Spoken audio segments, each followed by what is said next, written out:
Salut tout le monde. Salut toi, ça va? C'est vendredi. Allez, courage, encore une journée. Oh mon Dieu, hier, quelle journée.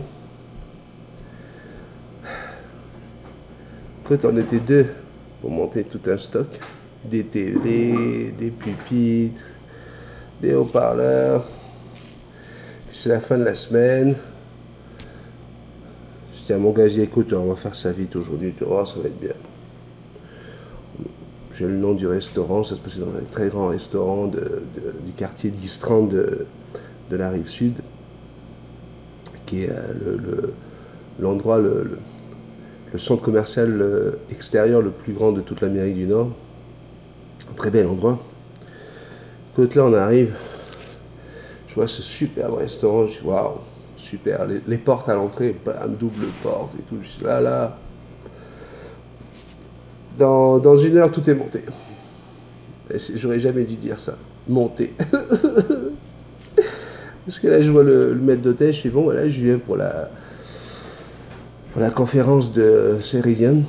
Ceridian, c'est une compagnie qui s'occupe des ressources humaines. Oui, tout à fait. Donc, on a dressé les tables, tout est prêt. C'est là-haut, à l'étage. L'étage. Et vous avez un monte charge ou on passe par où? C'est où l'ascenseur? Il n'y a pas d'ascenseur. Il y a un escalier. Puis l'escalier tourne comme ça.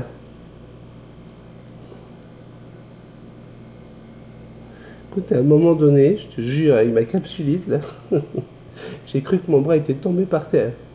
Sérieux. Tellement j'avais mal. D'ailleurs, je me suis retourné pour le ramasser. Il s'est tiré. Mon bras qui... Non, fini, terminé, arrête ça, là. Oh la vache. Putain, j'ai mal. Ah, aujourd'hui, ça va, je me suis mis en congé. J'en ai parlé avec mon patron. Il m'a dit, il n'y a pas de problème. Parce que samedi, j'ai un mariage à 2 heures de chez moi. Ça veut dire que tu n'es pas rentré avant 5 heures, mon béni. Puis de 10h à 17h, je vais à l'animalerie pour rencontrer tous mes clients, m'occuper de leurs petits bébés, leurs oiseaux, répondre à leurs questions live. Donc j'ai un très très gros week-end, Ici on dit une fin de semaine. Waouh, je vous le dis là. Ce matin là c'était dur. Dur. Ah, j'ai vraiment ri quand, en lisant vos commentaires sur le sujet d'hier, les malades mentaux là, dans le trafic. Là. Il semblerait qu'en France, c'est pas beaucoup mieux, dis donc.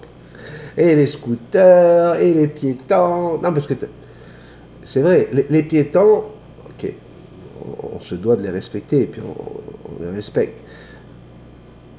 Mais quand tu les vois, hein, les piétons, avec le casque sur ils ont les écouteurs dans les oreilles, ils ont la capuche qui vient jusque là, les mains dans les poches, là, puis ils traversent. Tu sais, ils ont perdu les fonctions, c'est comme le clignotant. Tu sais, ils ne tournent plus à gauche, ils ne tournent plus à droite, c'est fini. Puis ils y vont, là, puis c'est clair, moi je suis sur un passage pour piétons, donc je fais ce que je veux. Et là, si tu lui rentres dedans, ok, il va t'envoyer un texto là, depuis le... Ah, parce qu'ils sont avec leur texto pendant qu'ils marchent. Il se dit pas qu'il est en train d'envoyer le texto là à un autre trou du cul qui est en train de conduire la voiture qui va lui rentrer dedans parce qu'il n'aura pas vu. Arrivé dans l'autre là, il va lui envoyer un texto, il dit putain de merde, c'est quoi cette affaire là? T'es en tort. J'étais sur un passage pour piétons, là. Comment ça se fait qu'il m'a écrasé? Et oh, tu peux pas te dire des fois que l'autre, il peut aussi pas te voir. C'est vrai que... Alors, j'ai un autre truc, vous m'avez parlé des ronds-points en France. Je sais, j'ai conduit à Paris, donc je sais aussi c'est quoi de prendre des ronds-points. C'est pas là où il y en a le plus. Ici, là, vous allez arriver à Montréal. à l'aéroport Pierre-Elliott Trudeau, hein, vous allez voir, hein, pour celle ou celui qui va gagner le séjour ici, bah, vous allez voir, hein, on va passer par là. Le premier rond-point qu'on prend en sortant de l'aéroport, un très très grand rond-point, hein, c'est pas tout petit, là c'est grand rond-point. Ils ont mis des feux rouges. Des feux rouges au rond-point. Au départ, on a fait les ronds-points pour éviter les feux. Ici, ils ont mis des feux rouges au rond-point. Alors, je te le dis, là. Bientôt, ils vont mettre des sens interdits, tu sais, pour être sûr que les gens, ils remontent pas le... Ils remontent pas le rond-point à contresens. Alors, on est champion du monde. Ici, on est les champions du monde des travaux. Hein. Ici, hein, sur la route, là, il n'y a pas que les automobilistes et les piétons qui foutent le bordel. Hein. Je te le dis, là. Ils ont des petits dieux ici, tu sais. C'est des cônes oranges, là. C'est des dieux ici. Tu les vois partout, partout, partout, partout, partout. Putain, des cônes. T'en vois des cônes ici, là? Non, je n'ai pas dit des cônes. Des cônes, des cônes. Oh, tout de suite. Je n'oserais pas. Enfin, bref. Voilà, voilà. Mes petites conneries du vendredi. Alors, j'ai Fab. Fab qui m'a écrit une autre question. J'espère de ne pas te déranger. Non. Effectivement, là, ça commence à devenir... Waouh, ça me donne beaucoup de travail.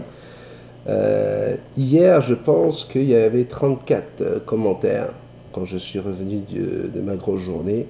Et j'avais 27 courriels à lire, 27 mails à lire. Wow. En passant, en parlant des mails, pour ceux qui veulent s'inscrire, donc je vous le rappelle, mettez-moi bien votre nom, votre prénom, de là où vous venez, et dites que vous vous inscrivez pour le séjour. Hein, mettez-le dans l'objet. Tirage au sort, séjour à Montréal. Et je rappelle donc que non, je ne pourrai pas accepter les mineurs. Je ne citerai pas de nom d'ailleurs, mais j'ai un mineur qui m'a envoyé un super beau courriel. D'ailleurs, il m'en a envoyé plusieurs pour dire s'il te plaît, s'il te plaît, s'il te plaît. Et puis il y a des choses qui ont été écrites dans ce courriel, tu vas te reconnaître, hein, qui ne sont pas très très catholiques là. D'accord? Donc, c'est pas parce que Multitasman aime s'amuser. Oui, je vous ai offert un striptease en caleçon pour vous faire rire, parce qu'on voulait fêter le 50e. C'est pas pour ça que, voilà, tu sais de quoi je parle. Non, non, non, premièrement. Deuxièmement, pas de mineur. Pas de mineur, même si j'ai la lettre de papa, de maman ou quoi que ce soit, pas de mineur. Quand mes garçons sont arrivés ici, j'avais 11 ans et demi et 12 ans et demi. Et ils ont été bloqués à Toronto, ils ont raté l'avion, les douanes m'ont appelé, c'était tout un bordel pour vérifier si effectivement leur grand-père qui était avec eux mais qui ne porte pas leur nom, qui n'ont pas du tout le même nom, était bien leur grand-père et tout. Alors imagine tout seul, je ne sais même pas si c'est autorisé en bas de 15 ans de venir comme ça, de prendre l'avion tout seul pour venir dans un pays comme le Canada, enfin bref, hors de question de faire venir des mineurs, premièrement. Deuxièmement, il me dit... je ne suis pas sûr de pouvoir payer mon billet, j'espère que tu vas pouvoir m'aider. Le cadeau, c'est une semaine de séjour, ok, et puis ça me fait super plaisir, mais je l'ai bien dit, et puis je veux juste le répéter pour être sûr que ce soit clair, le billet d'avion aller-retour Paris-Montréal est à votre charge, d'accord? Et puis je vous avais dit qu'il y avait des billets à moins de 400 $, donc voilà, qu'on remette les pendules à l'heure. Et puis, alors oui, on peut aller jusqu'au mois d'octobre, j'ai pas de problème, hein, même c'est très bien septembre, octobre, là j'ai pas de souci. Puis vous pourrez peut-être tomber à une période où tous les arbres changent de couleur, l'été indien, là c'est magnifique pour se faire des balades dans les Laurentides, vous allez adorer ça. Alors, je reviens à Fab. Je m'explique, j'ai acheté un couple de perroquets de tempérament agressif. Ils étaient enfermés dans un garage avec peu de lumière, effectivement. Le mâle est devenu très sociable avec moi, mais la femelle reste agressive. Et je vois que ses griffes sont longues, tout comme son bec. Penses-tu qu'il y a un moyen, sans stresser mon perroquet? Merci. Et j'espère avoir respecté le décalage horaire. T'inquiète pas, Fab, hein, quand vous m'écrivez, j'ai coupé maintenant les notifications pour ne pas être dérangé à 2 h du matin. Alors, Comment couper les griffes d'un oiseau sans le stresser? Dans ton cas, là, avec un oiseau aussi agressif, ça va être, j'ai envie de te dire que ça va être impossible. Tu vois, moi, Jackson, je suis capable de lui prendre ses papates. Viens voir mon petit bébé. Oui, viens, mon cœur. Oh, là, montre les papates. Comment ils sont, les petites papates? Waouh! Jackson! Oh, oui, waouh! Joli! Là, toi, je suis capable de prendre une lime, là, puis... Ok? Parce que c'est Jackson, et puis je maîtrise le truc, et elle a eu l'habitude. Donc, comment on fait quand c'est un oiseau qui est compliqué? Déjà, à partir du moment où ce sont des haras, et d'après les photos que tu m'as envoyées, il semble que c'est un hara arauna, donc c'est la même taille que Jackson. C'est clair, net et précis, même un professionnel, quand c'est un oiseau qu'on ne connaît pas ou quoi, eh bien il va falloir se mettre à deux. Ben oui, il va falloir que quelqu'un t'aide pour cela. Lorsqu'on prend un perroquet comme ça, pour lui couper les angles, quand on le fait professionnellement, on a toujours une belle couverture, là, tu sais, quelque chose qui fait au moins un bon 1 mètre sur 1 mètre, là, minimum, ok? Et l'idée, eh ben, c'est de pouvoir mettre la couverture sur l'oiseau.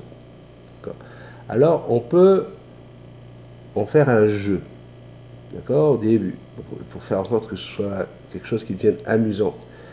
Et puis, toujours, hein, quand tu vas décider de le faire, 3-4 jours avant, pose la serviette, tu la poses à côté de l'oiseau. Quoi qu'elle fasse, là, elle est sur la main, tu poses la serviette. Juste pour qu'elle puisse s'habituer à cette serviette. Juste pour qu'elle voit que cette serviette-là, c'est pas vivant, pas quelque chose qui va la manger, c'est pas...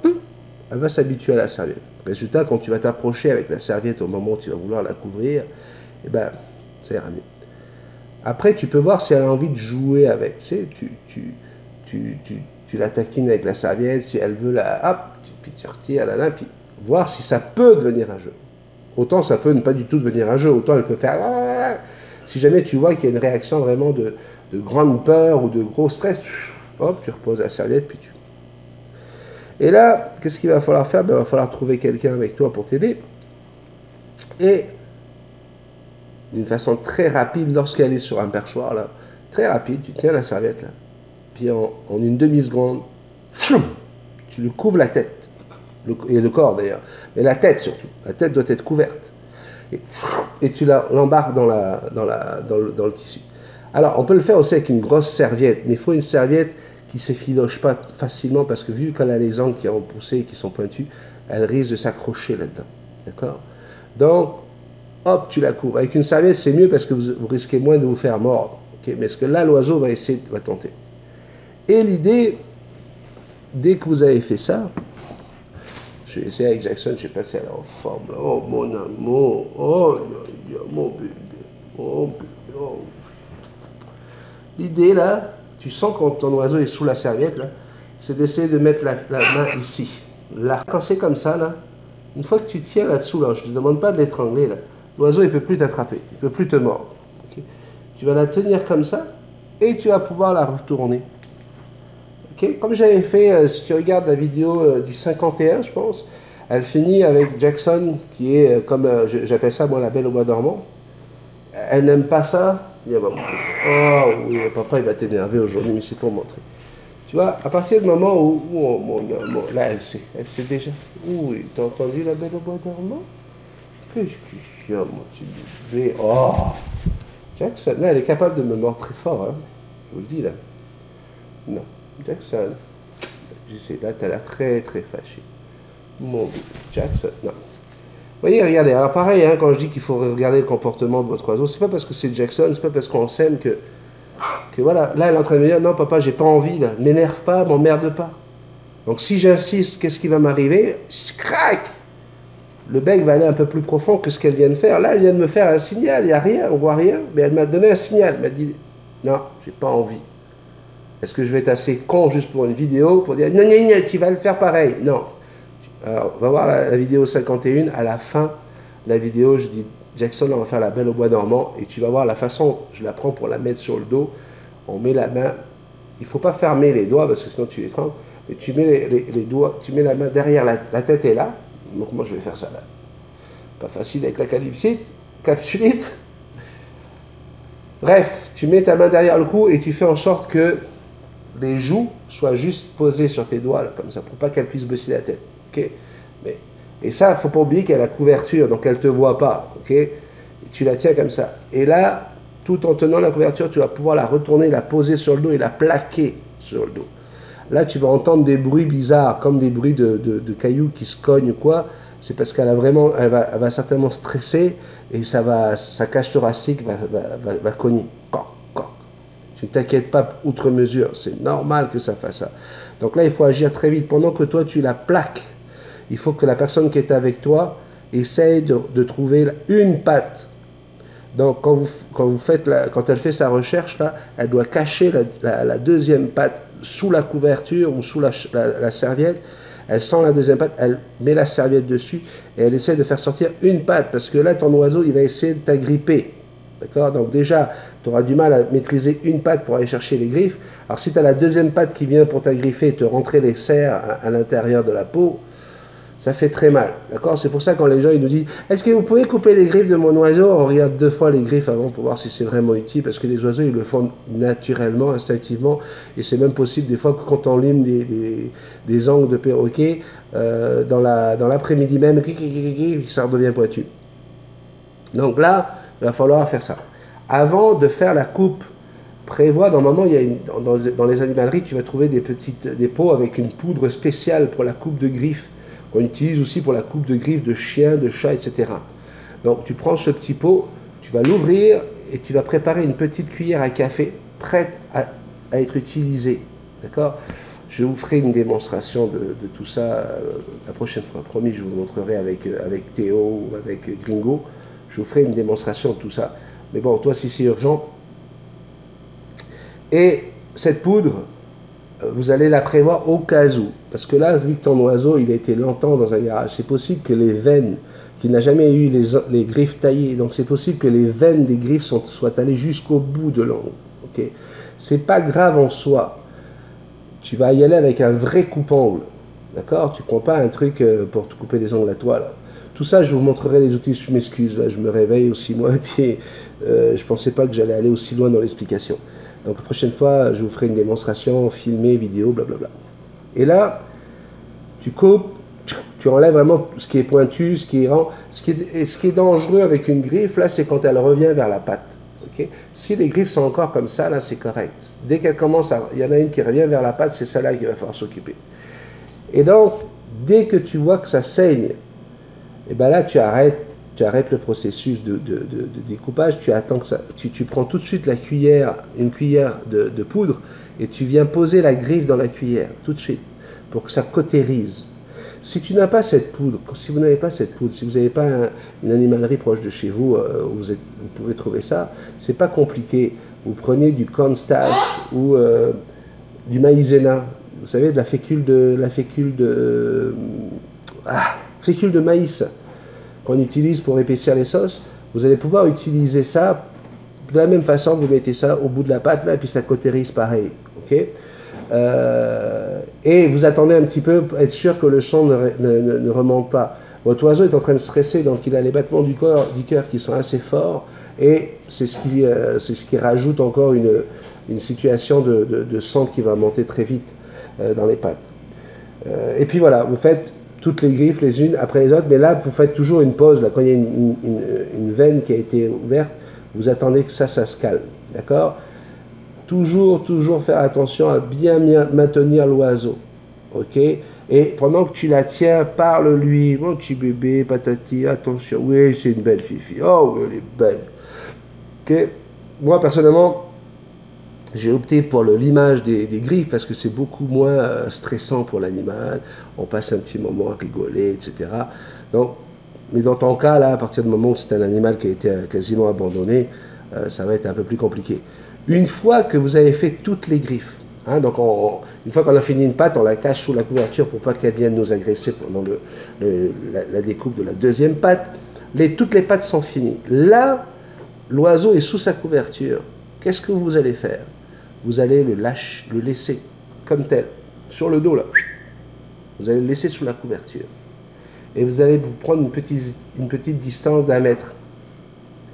pour que l'oiseau, là, il va se retourner de lui-même. Il panique, il est sous sa couverture, et quand il va sortir la tête, là, vous allez juste faire « Mon bébé, coucou !» Allez, monte sur la main. Vous allez voir, même celle qui est agressive, là, elle va monter tout de suite sur la main. Pourquoi? Parce qu'elle a l'impression que vous venez de la libérer de son piège. Elle n'a rien vu de ce qui s'est passé. Elle ne sait pas qui c'est qui l'a tenue.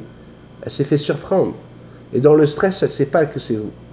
Et bien là, je peux vous le dire, même les perroquets les plus agressifs, puis j'en ai fait des coupes de griffes, là, les plus agressifs, ils sortent de là, et puis ils montent sur ton bras, et puis... et puis ils vous aiment. Ok? Peut-être pas pendant toute la journée, mais à ce moment-là, ils vont vous aimer. Voilà. J'espère que j'ai pu répondre à ta question, mon Fab.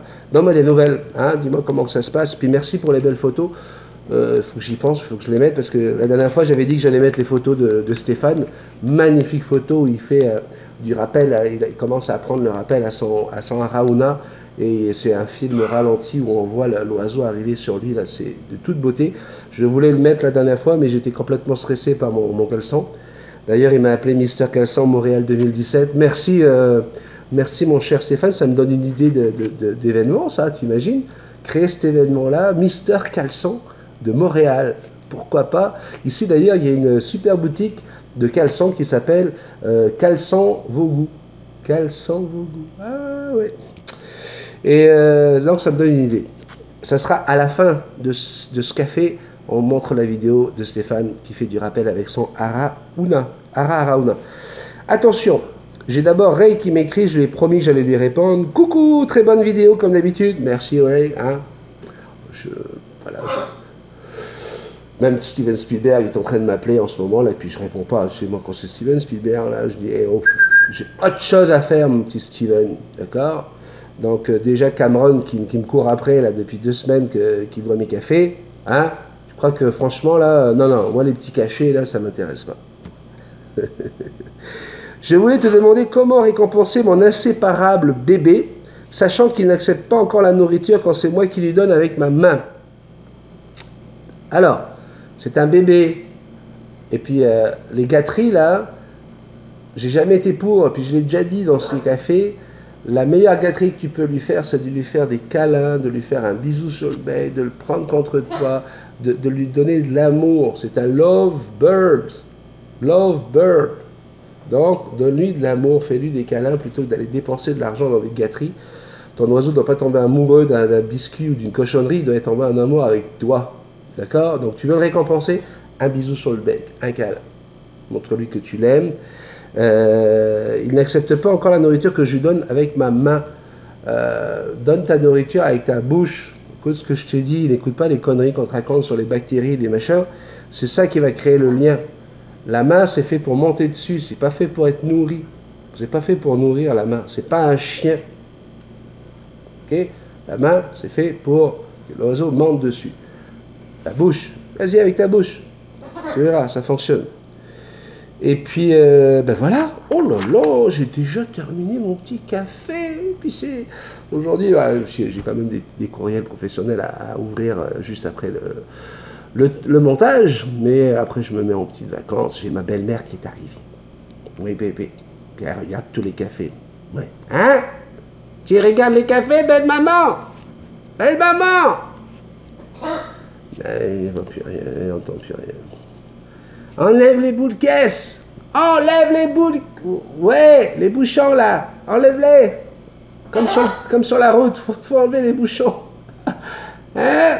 Elle comprend rien, elle n'a pas d'humour. Elle n'a pas d'humour. Oh, c'est ma belle-mère qui veut que je vous dise. Ok, belle-maman, je t'aime. Oui, à tout à l'heure, belle-maman. Je plaisante. Elle a un humour incroyable et c'est pour ça que je peux me permettre de faire ça. Gros bisous, ma mounette. Gros bisous à Claude, hein, mon beau-père. Bienvenue à la maison. Votre fille est heureuse de vous avoir reçu, tout comme moi. Et vous le savez, je vous considère comme mes parents. Donc voilà, j'en profite pour faire un petit coucou aussi à ceux qui sont là. Je vous embrasse très très fort. Je vous souhaite un très très bon samedi et dimanche. Et je vous dis bien sûr à lundi. Bye bye. Ma fifi. Excuse-moi pour tout à l'heure, mon bébé. Oh oui, je m'excuse. On est plus fâché. Je fais un petit bisou de tout, mon amour. Oh, oui, je suis désolé. Oh, oh. Papa, papa, il a été un petit peu. Il voulait te mettre à l'envers, faire la belle au bas dormant. Ben non, tu voulais pas. Ben oui, mon amour. Ben oui.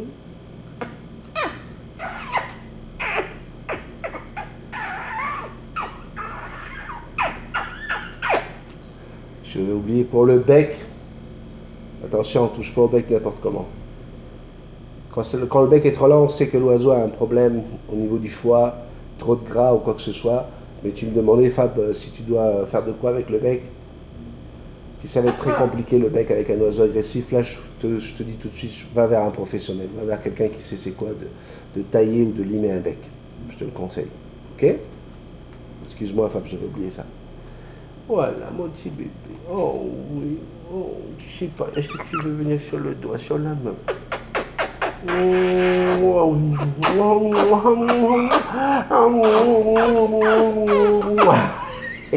Papa est en bête.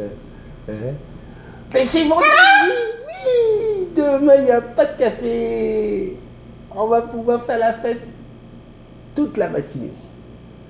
Ouais, demain matin, tranquille, grasse matinée demain. Bon, allez, faut vraiment que je vous laisse. Bye bye. Allez, viens. Allez. Viens, Zazou.